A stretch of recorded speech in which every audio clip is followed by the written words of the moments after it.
Yes hello everybody, so welcome to this LPT YouTube channel. और हम बात करेंगे एनपेट के बारे में। ठीक है, नरसिंह मोहन जी मुंबई का जो एग्जाम होता है एंट्रेंस टेस्ट, उसको हम बोल रहे हैं एनपेट। यहाँ पे एनपेट के नाम से होता है एग्जाम। ओके, तो एनपेट में अब बहुत सारे लोगों ने अलग अलग एग्जाम्स अभी तक दिए। हो सकता है आपने जिपमेट अटेम्प्ट किया हो, रोहतक अटेम्प्ट किया हो, इंदौर अटेम्प्ट किया हो, सिम्बोसिस वाला टेस्ट आप अटेम्प्ट कर रहे हो सकता है कि आपने क्राइस्ट वाला भी टेस्ट दिया हो। ठीक है, या प्लान कर रहा हूं तो इसी तरह से नरसिंह मोहन जी का टेस्ट अगर आप प्लान कर रहे हैं तो इसके हिसाब से क्या तैयारी होनी चाहिए। बहुत सारी चीजें हैं, बहुत सारे कंफ्यूजन हो सकते हैं लोगों को, क्योंकि अलग अलग एग्जाम्स में सबके पैटर्न थोड़े बहुत अलग हो सकते हैं, टाइम ड्यूरेशन हो सकता है, नंबर ऑफ क्वेश्चंस में थोड़ा वेरी कर सकता है। तो सबसे पहले तो मैं आपको बता दूं कि ये जो एग्जाम है इसमें 100 मिनट का एग्जाम होता है। ठीक है, और 120 क्वेश्चन आपको मिलते हैं। और ये 120 क्वेश्चंस में से आपको 40 क्वेश्चंस के 3 सेक्शंस मिलते हैं।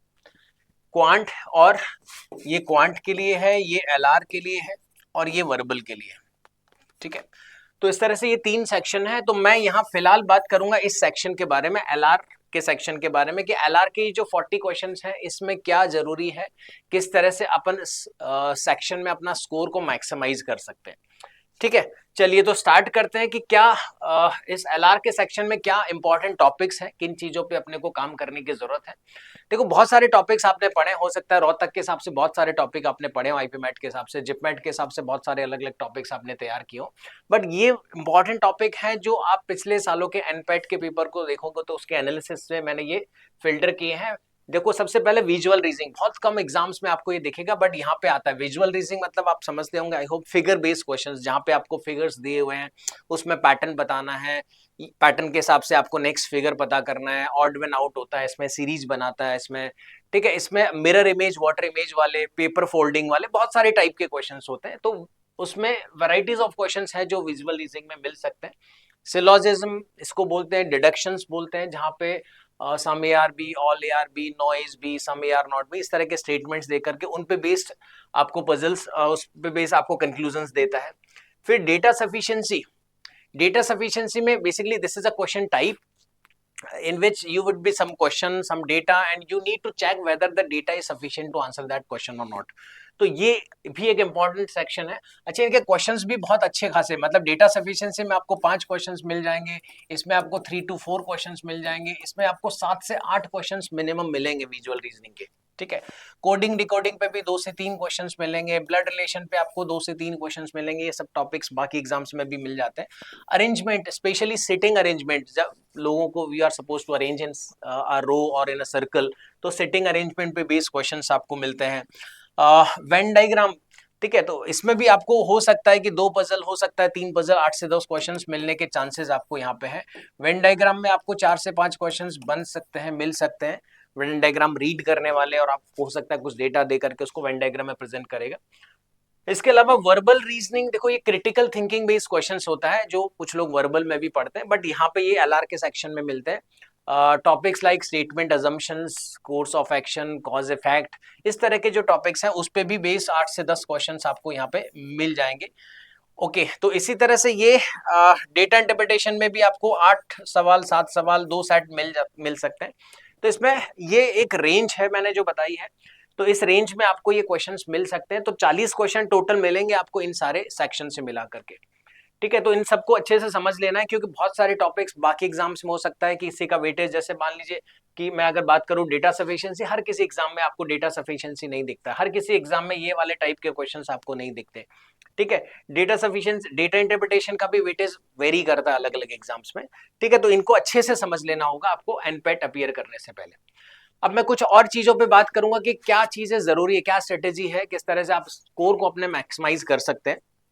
तो सबसे पहले तो आप इस टेस्ट का स्ट्रक्चर समझ लीजिएगा, ध्यान रखना, मैंने स्टार्टिंग में भी बोला था कि बहुत कंफ्यूजिंग हो सकता है, कितने क्वेश्चंस, कितने मिनट, सेक्शनल टाइम लिमिट है कि नहीं, सेक्शनल कट ऑफ है कि नहीं, ये सारी चीजें अच्छे से एनालाइज करना है। तो यहाँ पे मैं आपको बता दूं कि सेक्शनल टाइम लिमिट नहीं है। ठीक है, 100 मिनट मैंने आपको बताया, तो 100 मिनट में से आप डिसाइड करिए आपको कौन से सेक्शन में कितना टाइम देना है। ठीक है, तो आप कभी भी किसी भी सेक्शन पे जंप कर सकते हैं। ठीक है, तो 100 मिनट है, तो आपको स्ट्रक्चर समझना पड़ेगा कि टेस्ट का स्ट्रक्चर क्या है, किस तरह की रिक्वायरमेंट है इस टेस्ट में।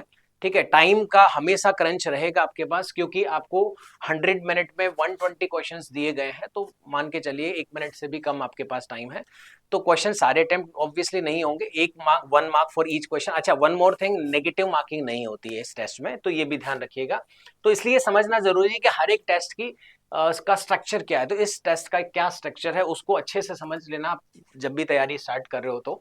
ठीक है, आपका सिलेबस का स्टेटस मैंने इसलिए लिखा है ये, क्योंकि बहुत सारी चीजें हो सकता है आपने अभी तक कभी किया ही नहीं कि डेटा सफिशिएंसी आपने, क्योंकि अभी तक तो किसी एग्जाम में आया नहीं, तो इसका स्टेटस क्या है आपका सिलेबस का, क्या आपका 40%, क्या आपका 80%, क्या 60% सिलेबस कंप्लीट है, क्या क्या और चीजें आपको क्या क्या करनी बाकी रह गई हैं, तो उसको अच्छे से आप प्लान कर लीजिए। जब भी आपका हो सकता है 2 वीक बाद आपका, 10 दिन बाद आपका, 15 दिन बाद आपका एग्जाम है, तो उसके हिसाब से आपके टाइम को आप डिस्ट्रीब्यूट कर लीजिए कि क्या टॉपिक है जो आपने ऑलरेडी करे हुआ है, क्या टॉपिक है जो आपको अभी पहली बार ही करना है। ठीक है, तो उसके हिसाब से आप अपने टेस्ट सिलेबस को एनालाइज कर लें। ठीक है, वैराइटीज ऑफ क्वेश्चंस प्रैक्टिस करने की आपको जरूरत पड़ेगी। ठीक है, कि कोडिंग डिकोडिंग में हो सकता है आपने अभी तक 2 3 4 या 5 वैरायटी के क्वेश्चंस किए हैं, तो आपको और एक्सप्लोर करना होगा हर एक सेक्शन में, हर एक टॉपिक में आपको वैरायटीज को एक्सप्लोर करने की जरूरत है। पजल्स में और क्या क्या बन सकता है, किस टाइप की पजल्स बन सकती हैं।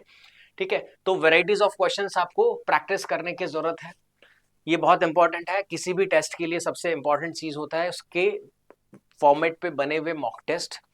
तो आपको मॉक टेस्ट अटेम्प्ट करना है, इसको डिले नहीं करना है कि अभी तो मेरा 60% सिलेबस हुआ है, मेरे को पहले सिलेबस कर लूंगा उसके बाद मैं टेस्ट तैयार करूंगा, ऐसा बिल्कुल भी नहीं है।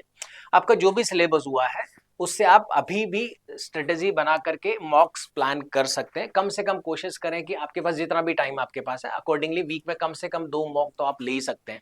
ठीक है, तो मॉक करना और मॉक से जितना जरूरी मॉक अपियर करना है, टेस्ट देना है, उतना ही जरूरी है उसको एनालाइज करना, क्योंकि उसी के बेसिस पे आप अगले टेस्ट के स्ट्रेटेजी बना पाओगे। ठीक है, तो मॉक्स अपियर करना और उनको उनके बेसिस पे उसको एनालिसिस करके उसके बेसिस पे स्ट्रेटेजीज प्लान करना कम से कम। यस, ये ध्यान रखना, ये बहुत कम एग्जाम्स में ऐसी फ्रीडम मिलती है जैसा कि यहाँ मिल रहा है, बट बहुत सारे लोगों के अपने स्ट्रॉन्ग एरियाज होते हैं, वीक एरियाज होते हैं। कुछ लोग मैथ्स वाले हैं, वो मैथ्स में बहुत अच्छा फील कर रहे हैं कि मैं मैथ्स में अच्छे से कर लूंगा। ठीक है, कई लोग नॉन मैथ्स वाले होते हैं, तो वो मैथ्स में थोड़ा सा उनको लगता है कि यार मैथ्स मेरे लिए अच्छा नहीं है। तो आप जो भी हो सकता है, कुछ आपका स्ट्रॉन्ग एरिया हो, कुछ आपका वीक एरिया हो, तो कोशिश करें कम से कम 2 सेक्शंस आपको कमांड करने पड़ेंगे। आप केवल एक सेक्शन के भरोसे नहीं निकाल पाओगे टेस्ट, ये पक्का है।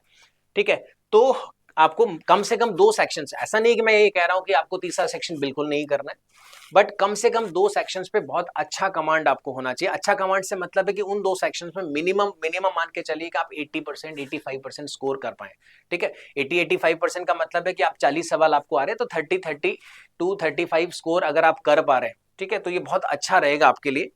तो कम से कम 2 सेक्शंस पे तो आपको कमांड होना चाहिए। अच्छा, रीजनिंग एक ऐसा सेक्शन है, एक और चीज मैं आपको बता दूं, रीजनिंग एक ऐसा सेक्शन है जो सबका फेवरेट हो सकता है और स्कोरिंग भी है। हो सकता है आपने मैथ्स पढ़ी है, हो सकता है आपने मैथ्स नहीं पढ़ी, मैथ्स नहीं पढ़ी है तो हो सकता है मैथ्स आपका वीक सेक्शन में, वीक एरिया में चला जाएगा। तो लैंग्वेज वाला जो आप वर्बल वाला सेक्शन देखेंगे और रीजनिंग वाला सेक्शन देखेंगे, तो ये दोनों आपके स्ट्रॉन्ग में हो सकते हैं। तो कोई भी 2 सेक्शंस आप पकड़ लीजिए अपनी अपने कंफर्ट के हिसाब से, बट उन दोनों में आपको 80% कम से कम स्कोर करने का टारगेट बना के चलना पड़ेगा। ओके, ये 3 जो स्लॉट है, 3 जो सेक्शंस है, उसमें टाइम का जैसे मैंने बोला कि 100 मिनट है, कोशिश करें कि इसका 40 35 25 ये एक जनरल आइडिया में दे रहा हूँ। जो आपका सबसे अच्छा सेक्शन है, जो सबसे स्ट्रांग है, उस पर आप, ठीक है, और जो सबसे वीक है उसके हिसाब से अपने टाइम को डिस्ट्रीब्यूट करो। मेरे हिसाब से 40 मिनट में आपको एलआर सबका एक सेक्शन है जो सबके लिए मेरे हिसाब से अच्छा बेनिफिशियल है, स्कोरिंग भी है जैसे मैंने बोला। ठीक है, इन दोनों में से आप डिसाइड कर लो कि आपका अगर क्वांट अच्छा है तो आप 35 मिनट क्वांट को दे दो, अगर आपको क्वांट अच्छा नहीं है तो ये वीए को दे दो, ये क्वांट को दे दो। इस तरह से आप डिस्ट्रीब्यूशन कर सकते हैं और ये प्लान आप करेंगे। आप इस पे बेसिस पे एक मॉक देंगे, दूसरा मॉक लिखेंगे, उसके बेसिस पे आप एनालाइज करोगे कि मेरे को ये वाली स्ट्रेटेजी काम नहीं करे, मेरे को इसका टाइम बढ़ाना चाहिए, इसका कम करना चाहिए, तो वो भी आप कर सकते हैं। ठीक है, मॉक्स इसीलिए होता है कि आप एक्सपेरिमेंट्स कर सकें, ठीक है, कि क्या स्ट्रेटेजी वर्कआउट कर रही है। ठीक है, तो उसके हिसाब से आप अपना टाइम का प्रॉपर डिस्ट्रीब्यूशन करेंगे। ठीक है, ओके, नेक्स्ट इज कम से कम 2 अटेम्प्ट। देखो, एनपैट एक ऐसा एग्जाम है जो आपको मल्टीपल अटेम्प्ट्स परमिट करता है, तो आप 2 अटेम्प्ट 3 अटेम्प्ट भी चाहे तो दे सकते हैं, बट मिनिमम मेरे हिसाब से 2 अटेम्प्ट तो आपको देना चाहिए। ठीक है, हर दिन आपका दिन अच्छा नहीं हो सकता, ये जरूरी नहीं है कि आपका दिन हर दिन अच्छा हो, बट कम से कम आप, हो सकता है किसी दिन आप अच्छा परफॉर्म नहीं कर पाए तो एक और चांस ले लीजिए, कोई इश्यू नहीं है। तो कम से कम 2 अटेम्प्ट आप ले सकते हैं, अगर ये फ्रीडम आपके पास है तो उसको यूटिलाइज कर सकते हैं, इसको आपको लेना चाहिए। तो कम से कम 2 बार आप प्लान करिए कि आप एनपैट का एग्जाम दे लें, ठीक है। Okay, and the last but not the least, कि कम से कम आपको ये स्कोर करना पड़ेगा आपको, अगर आप चाहते हैं कि आपको इंटरव्यू कॉल आए, ठीक है, आपको नरसिम मोहन जी आपको कंसिडर करे, ठीक है, अच्छा कॉलेज आपको चाहिए, तो आपको कम से कम 75 का स्कोर करना पड़ेगा। कोई नेगेटिव मार्किंग नहीं है, ठीक है, तो आराम से आप 75, it's not a big deal. आपके पास 40-40 की 3 सेक्शन है, जैसे मैंने 2 सेक्शन भी बोला कि आपने अगर 80% भी आपने स्कोर कर लिया 2 सेक्शन जो आपके अच्छे वाले हैं, तो आपने 64 तो यहाँ बना लिया, तो 10-12-15 क्वेश्चन तो आप बना ही सकते हैं ना, बाकी दूसरे जो वीक सेक्शन है उसमें से। तो आपका स्कोर का जो टारगेट है वो मिनिमम 75 होना चाहिए, ठीक है। तो पिछले सालों के आप एनालिसिस जरूर देख लीजिए, आप चाहे तो 24 का एनालिसिस देखो, उसके कट ऑफ्स क्या रहे हैं, कितने पे वहां पे आपको कॉल आ सकती है। तो इसके हिसाब से मैंने ये एनालाइज करके मैंने ये आपको बताया कि कम से कम 75 का टोटल ओवरऑल स्कोर आप करें, ठीक है। और रीजनिंग को आप प्रायोरिटी में रखें, रीजनिंग को आपको रखना चाहिए। इन दोनों में से कई आपको, किसी एक को आप प्रायोरिटी में रख सकते हैं, किसी एक को आप दूसरे में रख सकते हैं, बट रीजनिंग आपकी प्रायोरिटी में होना चाहिए, क्योंकि ये स्कोरिंग है, इसका कोई प्रेस्क्राइब्ड सिलेबस नहीं होता। बचपन से बहुत बार अलग अलग एग्जाम्स में, ओलंपियाड में कहीं ना कहीं आप रीजनिंग करते आए होते हैं, ठीक है। तो आपने क्वांट पढ़ा कि नहीं पढ़ा, नो मैटर, बट रीजनिंग सबने पढ़ा होता है, सबने किया होता है, तो इसलिए आपके प्रायोरिटी में ये होना चाहिए। तो ये आज के लिए मेरी तरफ से है। तो आप अच्छे से प्लान करिए, तैयारी करिए, और wish you all the best.